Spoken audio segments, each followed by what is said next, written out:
नमस्कार, माझं नाव योगेश रमेश सातपुते, गाव रहाटगाव, तालुका पैठण, जिल्हा छत्रपती संभाजीनगर. Mobile number 8806355327. मी नॅनोकिल या प्रोडक्टचा वापर जवळपास 2 ते 3 वर्षापासून करत असतो आणि प्रत्येक पिकाला करतो. जास्तीत जास्त मोसंबीला वापर करतो याचा. आणि याचं सांगायचं जर झालं तर मार्केटमध्ये भरपूर असे कीटकनाशक आहेत. तर ते शेतकऱ्याला आणि जे समजा शेतकऱ्याचे मित्रकीड आहेत, त्याच्यानंतर फुलावस्थेमध्ये ज्यावेळेस मधमाशी येत असते परागीभवनासाठी, त्यावेळेस ती माशी त्या केमिकलच्या रिॲक्शनमुळे येत नाही किंवा आली बी ती मरत पावते. तर याचा मला याचा अनुभव आला आहे का मधमाशीला परागीभवनाला याचा काहीही त्रास होत नाहीये. त्याच्यात आपण फक्त उत्पन्नाकडे लक्ष देत असतो, आपल्या जीवाकडे लक्ष देत नाही.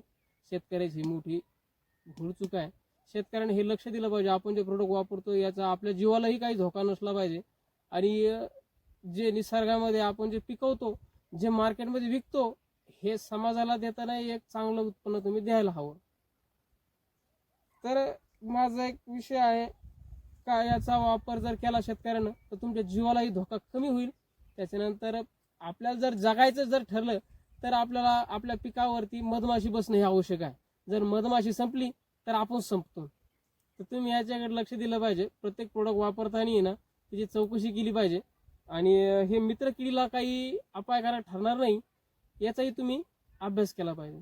तर हे मी रस शोषक किडीसाठी वापरत आहो.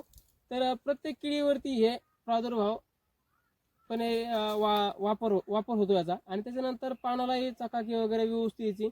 त्याच्यानंतर नागाळीचा मोठा प्रादुर्भाव असतो फळबागेमध्ये. आणि त्यात मोसंबी लिंबूवर्गीय पिकावरती चांगला प्रादुर्भाव असतो नागाळीचा.